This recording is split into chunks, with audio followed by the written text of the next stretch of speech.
The story starts by introducing the New Gate, a totally unprecedented next-generation VR MMORPG that used bleeding-edge technology, a game that allowed the players to adventure freely throughout its world, and to do everything they could imagine. However, one day, the New Gate becomes a death game. Like SAO, it became impossible to log out. Like SAO, deaths within the game became deaths in real life. Like SAO, and the protagonist, a young boy called Kirito, Shin, yeah, Shin, wore a black overcoat. Did I mention how much this anime resembles Sword Art Online? And yes, of course, the main character was a badass warrior who killed monsters without batting an eyelid and saved beautiful ladies wherever he went.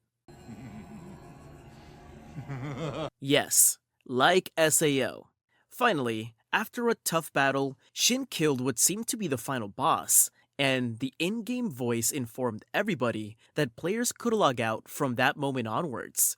Our protagonist immediately took out a special scroll to verify that everybody could indeed log out, and he was pleased when every name written in it began to disappear.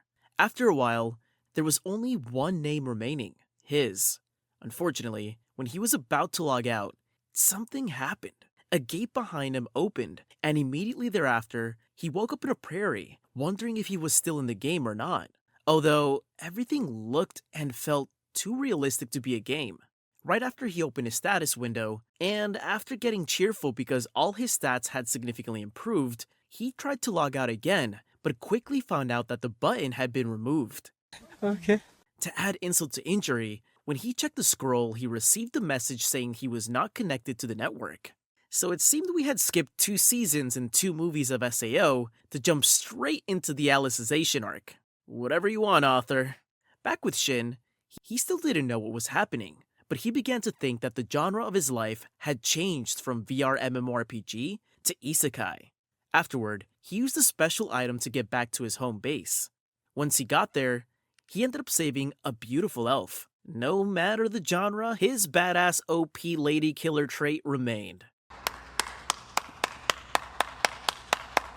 Moreover, the elf was called Tierra Lucent and was living in his home base. She then asked him about her master, another female elf called Shini Razor, who happened to be one of his support characters back in the game. Sadly, since his behavior became suspicious after hearing her master's name, Tierra decided not to give out information about her whereabouts. Right after, he took a coin from his item box, his inventory, and Tierra was astonished because only a few people in that world could use those.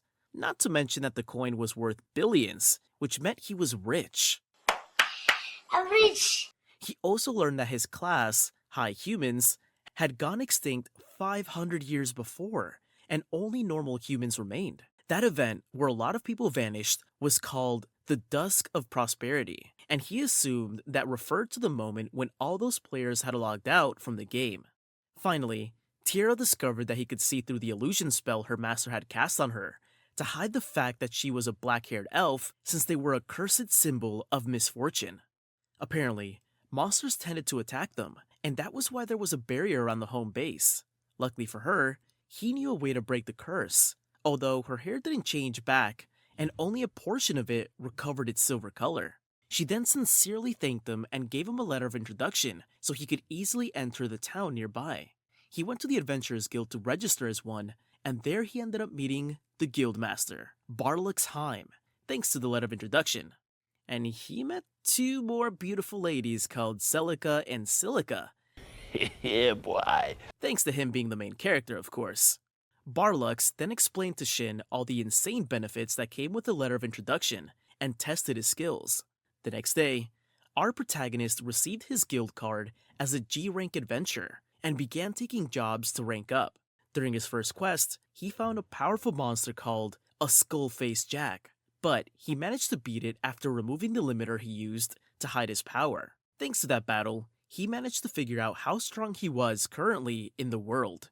But what he didn't know was that when the monster tried to block Shin's attack, its light-type sword had been blown away, so hard that it ended up crashing through the window of the castle. At the castle, Lady Rione ordered the knights to call an appraiser to analyze the sword and to determine who had thrown the weapon.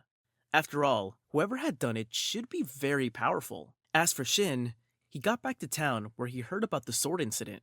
Additionally, told of the lives lost to the beast, he went to the Adventurers Guild to report he was the one that had slain it. Immediately, a female elf named Els appeared. Despite her surprise, she maintained her composure and requested that Celica examine the gem Shin had presented as proof. Els emphasized this after Shin revealed that the monster's level was 359. If the gem confirmed this claim, it would establish his strength on par with an A-rank party. How to call someone OP without saying he's OP? Afterward, while dining at a restaurant, Shin encountered a peculiar man with a legendary spear. This man, named Wilhelm Avis, was known as Wilhelm the Vampire because his spear absorbed its victim's life force and transferred it to the wielder. Despite this reputation, Shin shared a meal with Wilhelm without incident. Later that day, he visited the library to discover that the world's races aligned with those from the game. At the guild, a special council convened to discuss the defeat of the Skullface by a lone individual. The most intriguing part, though, was their trust in Shin's account, solely because he possessed a letter of introduction from Tierra. Clearly, the reputation of the Moon Sanctum, the store in Shin's former home base, carried significant weight. Moreover, the Soul Knight on the council, the one who was previously with Lady Rione, inquired about the monster's equipment and the individual who defeated it.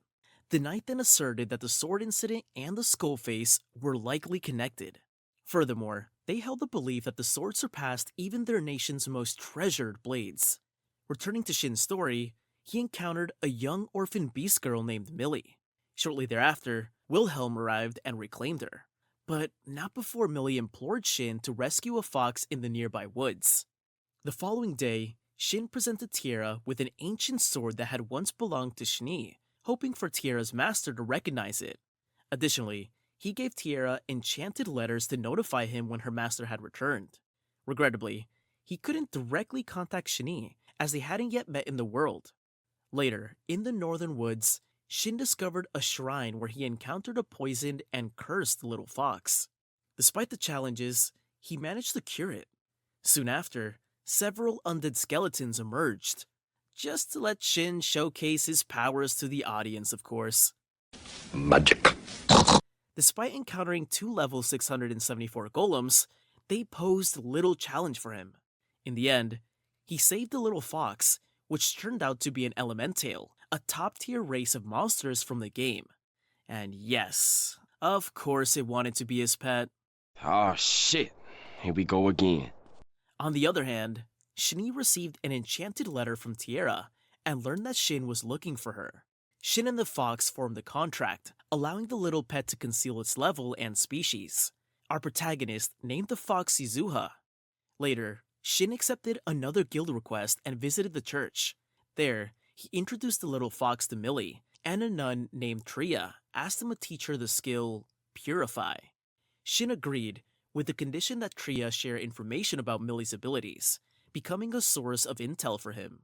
Initially hesitant, Tria eventually trusted him, as Millie had already used her power so he could save Yuzuha. Millie held the title of Star Composer, granting her visions of the future. As for the church's requests, they lacked a priest with the Purify ability, and the new one planning to close down the orphanage. To prevent this, Tria wanted Lacia, the daughter of the previous priest, to learn a special skill that would allow her to become the area's priest. Later, Shin met Lacia and Wilhelm arrived shortly after. Our protagonist explained how to acquire Purify.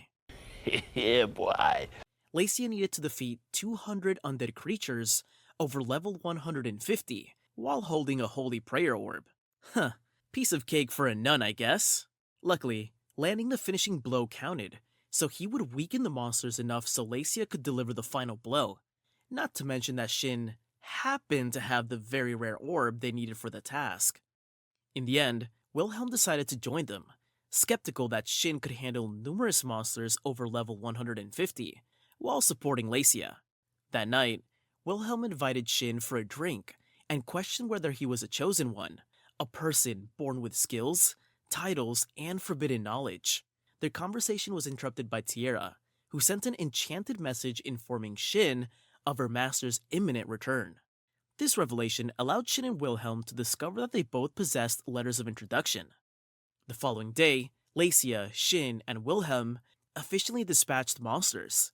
Meanwhile, Lady Rione and some knights were also engaged in combat against undead foes. By the way, she was using the sword Shin very kindly had sent to her, and Shani was with them too. Shani saved a group of nearly defeated warriors from a skull face, effortlessly healing them and slaying the monster. She departed swiftly to reunite with her master. Meanwhile, Shin's party completed their task, and Lacia acquired the skill. However, as they prepared to leave, an unusual phenomenon unfolded in the sky. Black matter coalesced. Wilhelm identified it as the force animating the undead. Suddenly, the mass transformed into a colossal level 804 skull-faced lord, descending before them. The monster shattered the guild's protective barrier, fixating on the trio. Surrounded by additional foes, Wilhelm urged they run. Yet, Shin determined, removed his limiter. With the barrier breached, he couldn't allow the monsters to flee. He instructed Wilhelm and Lacia to retreat while he held his ground. Once they left, our protagonist fought the monsters to his heart's content, and Yuzuha took the chance to show why it was fit to be the pet of an OP protagonist. The commotion caused by Shin using his full powers attracted Shini's attention, who was nearby, and she decided to go to the source of the phenomenon to see what it was. Shin quickly detected an ally on his map, and he quickly guessed it to be Shini. He then immediately went to meet her. Shortly after, the most expected reunion since the return of Gojo in Jujutsu Kaisen finally happened. Sadly, the monsters quickly found them, but Yuzuha created a barrier so they could talk without worries. Right after, Shini didn't waste time to give him a tight hug. Come on, girl, don't let him escape again! Unfortunately, Yuzuha couldn't maintain the barrier, and the skull-faced lord seemed more interested in gore than a soap opera, naturally. The monster, however, underestimated its opponent and fell swiftly to a powerful spell cast by Shin and Shini. Surprisingly, the dying skull face managed to speak, leaving Shin astonished. Magic. Later, Shin shared his experience with Shini, who reciprocated.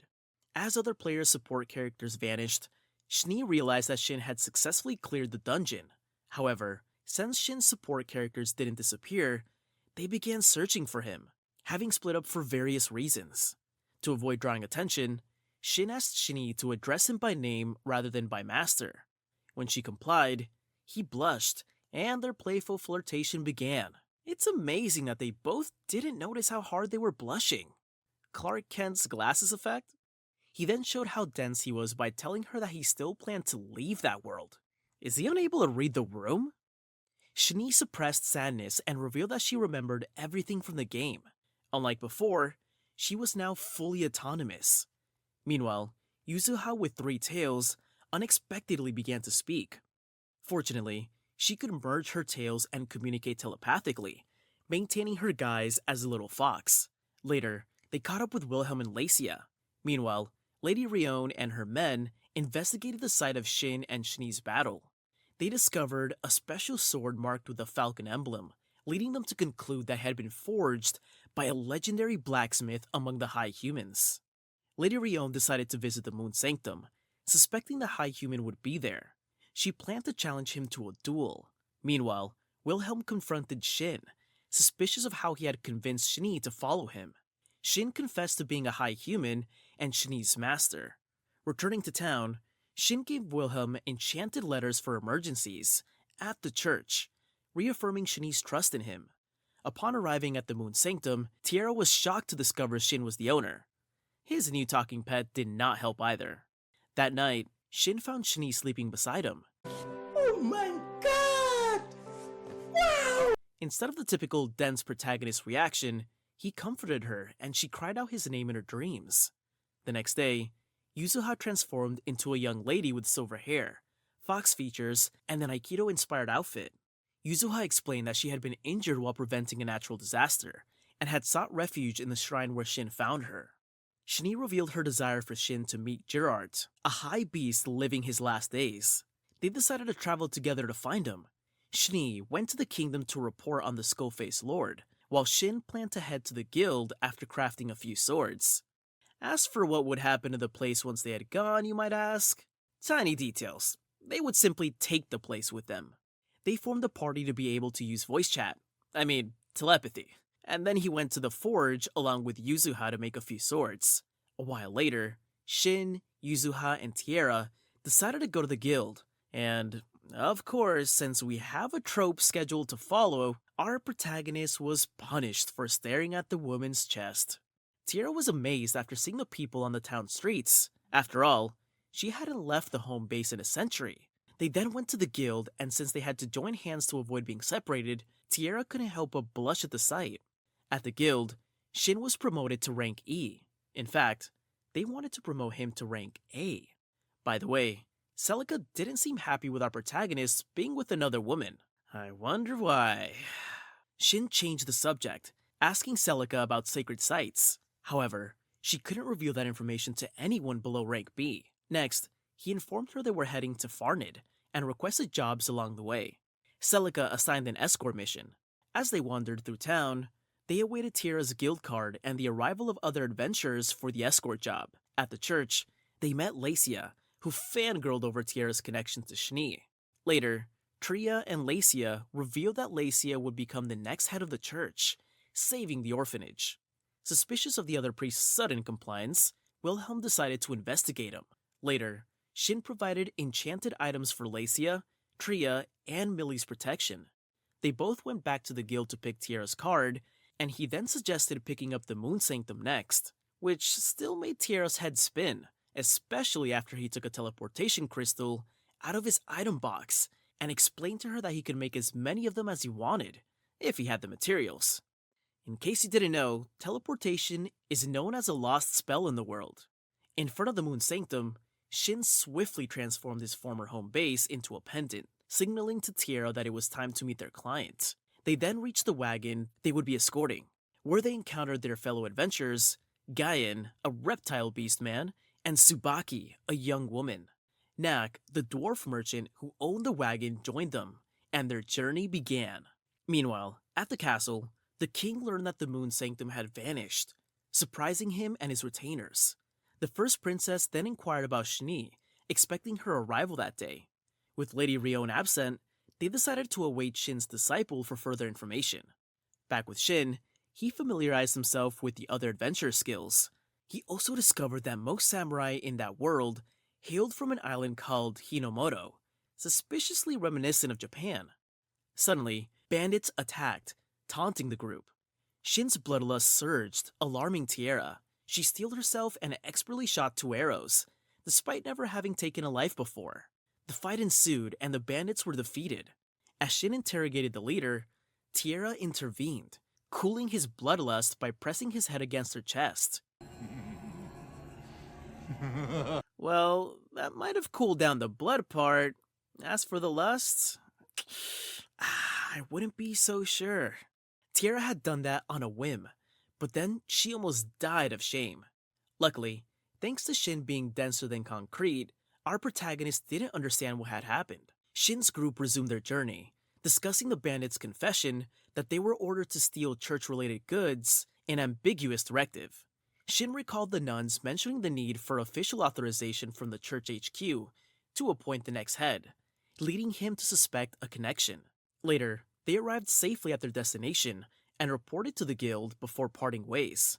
Shin then decided to purchase a wagon for their journey to Farnid. Meanwhile, Shini telepathically informed them that she had completed her business in the kingdom and would find a monster to pull the wagon. Shini also revealed that the king and his retainers were concerned about the Moon Sanctum's disappearance.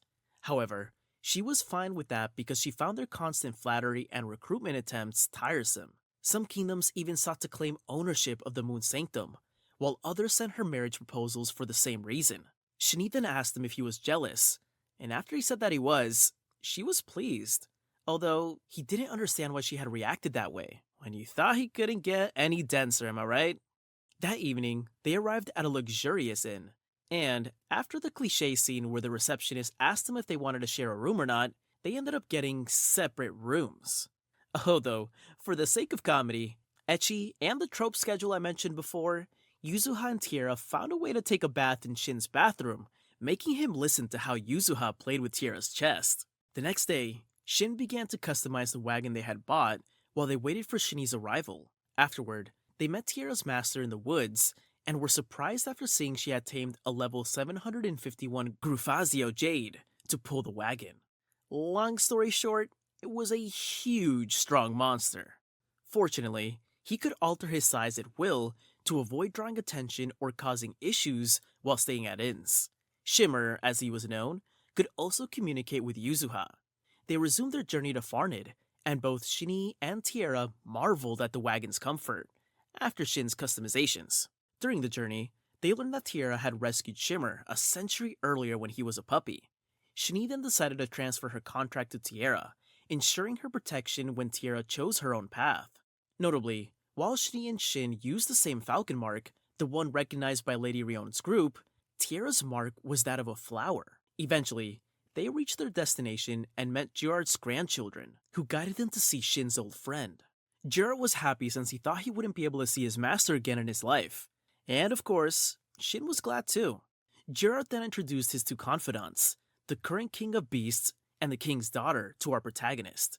He also explained to Shin that in that world, high humans were considered legendary beings to be feared and revered.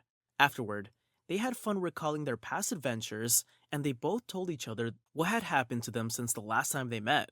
Later, Gerard informed our protagonist that he had less than a month before dying, and that he wanted to have a duel with him. After hearing that, Shin quickly realized that his friend wanted to die in battle, as a warrior.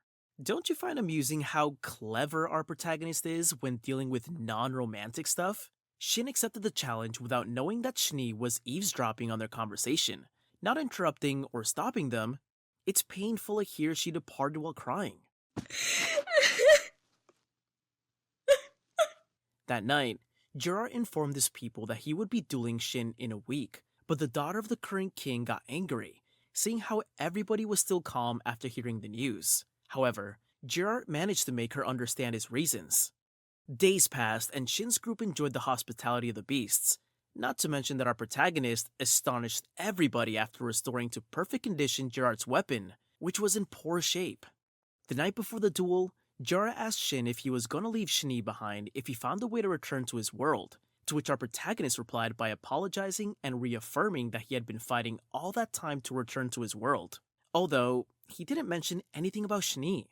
Is he really planning to leave her behind? The next day, they both had their duel while having Shin's group and Gerard's group as witnesses of their performance. In the end, they battled at full power, and Gerard managed to win. Although, as he had thought, he began to agonize right after the fight. Gerard then asked Shin to show him his true strength as a reward, and our protagonist complied. Later, he took Gerard's body back to where the rest of the people were. There, he told Gerard's group that they should be proud of him, since he had managed to hit him, which meant he had reached the level of a high human. The first king was buried that night, and afterward, Shin ended up crying in Shinny's arms. Shin, Tiara, and Shinny went to a beast town, and the two ladies used some special items to disguise as beast women to avoid standing out since they were elves. By the way, Shinny flirted with Shin, but he didn't notice. You can always be denser, I guess. They had gone to the town to meet with Schweid, another of Shin's support characters, who was a high Dragnir.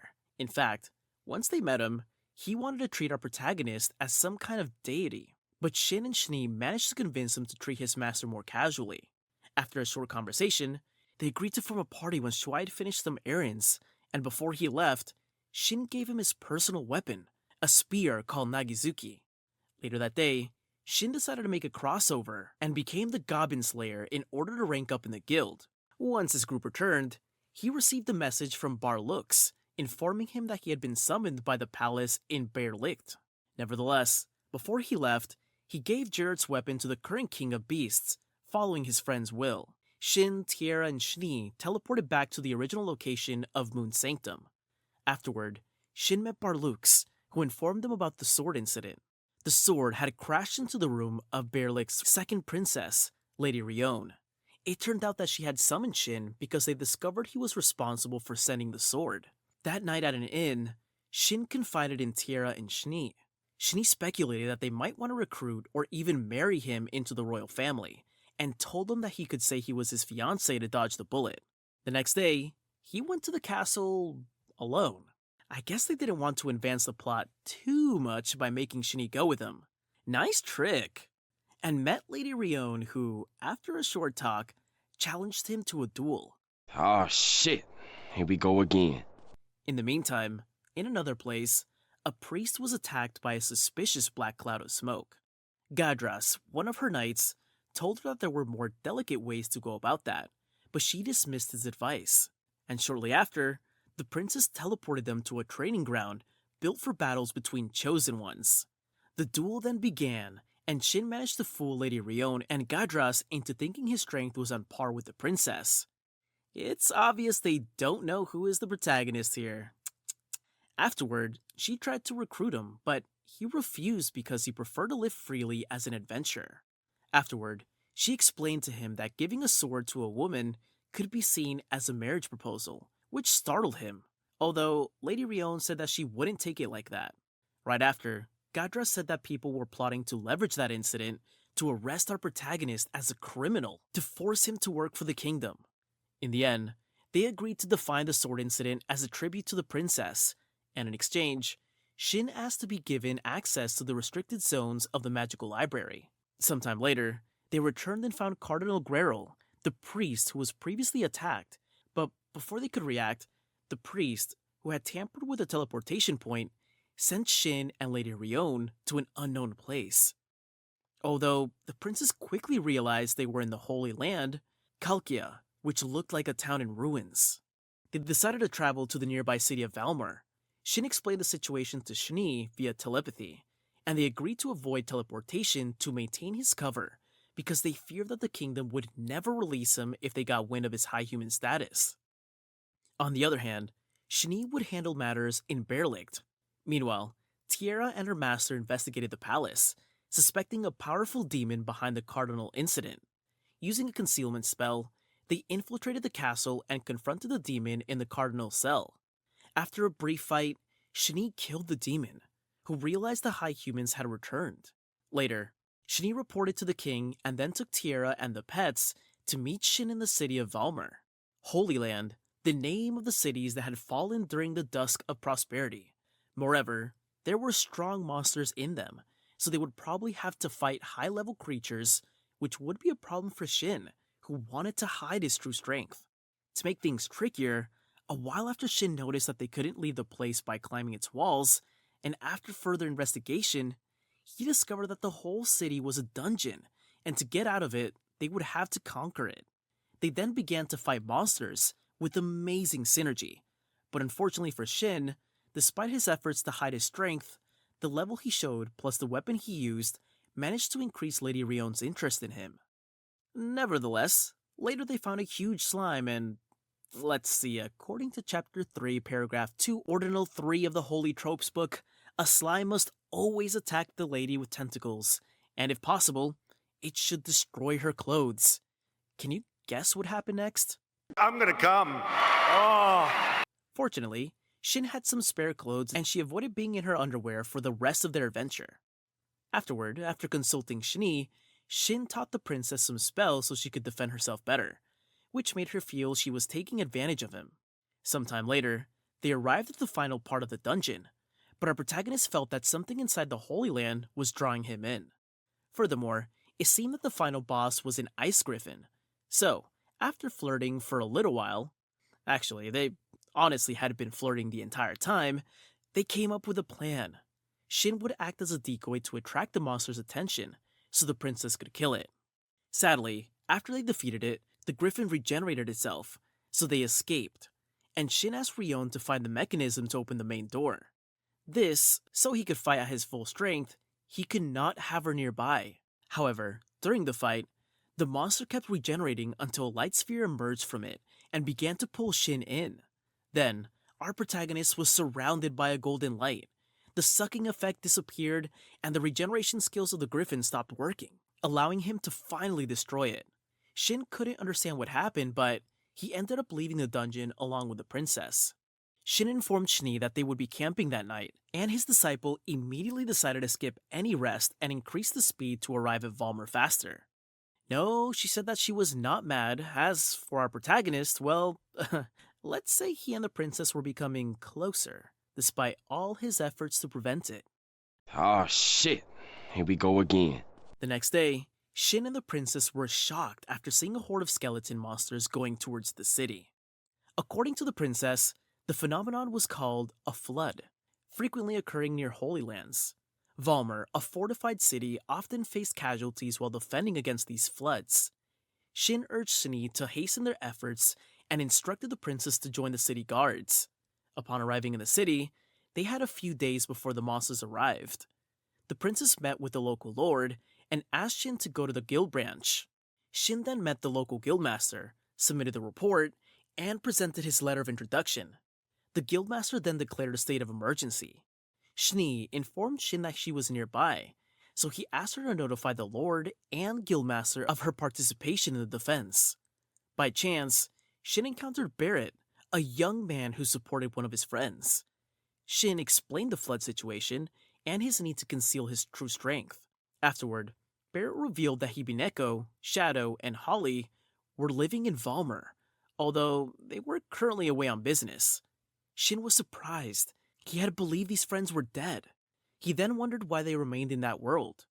Barrett also shared a partial list of players still present, making Shin realize their connection to him. Additionally, Barrett shared a running list of known player killers and highlighted that Shni was aware of this information. Hiding information from your master? Later, he finally met with Tiara and Shni, and the next day, the three went to meet with the chosen ones that would be defending the city. The Lord, Shin's group, the princess, and the chosen ones planned a strategy, and they also found out that a powerful monster was leading the flood. Afterward, Shin forged the scythe because he was planning to use another identity in order to fight more freely. The next day at dawn, everybody was ready for the battle, and Shani told them that she had something to discuss with him once everything was over. Shortly after, the monster arrived, and Shni, Tiara, and Shin used powerful spells to kill tons of enemies. Wasn't Shin's plan to hide his strength? What's he doing? The princess then decided to fight a huge monster, but it proved to be a tough one. Luckily, Wilhelm arrived in time to help her. Even Lacia appeared and began to restore Tiara's mana. Apparently, Millie had a vision where Shin was in danger, and she had asked them to help. At that moment, Shin summoned the samurai armor and a cursed weapon, so he could hide his identity and remove his limiter. Immediately thereafter, he exterminated the remaining monsters and the demon that was leading them. Lacey and Wilhelm left after the battle was over, but Shin and the others had to stay because the city had prepared a party to reward them. During the party, Lady Rion openly flirted with Shin, which annoyed Shni, but Tira acted as a wingman and created a chance for her master and our protagonist to have some private time for a talk. On a castle balcony, they discussed Barrett's revelation. Shni expressed concerns that Shin might become cold and distant, as he had after Marino's death, the girl he loved. Right after, despite Shin's assurance that he still loved Marino, Shni kissed him and confessed their feelings, determined not to give up even though Shin intended to return to his own world. That caught him off guard, but she returned to the party before he could react. Well, now he knows, that's for sure. Although, I wouldn't discard Shni saying it was all a joke, so the author can reset the romantic development. Never trust Japanese authors when it comes to romance. The next day, Shin, Tiara, and Shni left the town and began their journey to their next destination. This is the end of Season 1. No other season has currently been released, but if you'd like for an update when it does, comment, like, and subscribe. As always, touch grass for 7 minutes today, and until next time.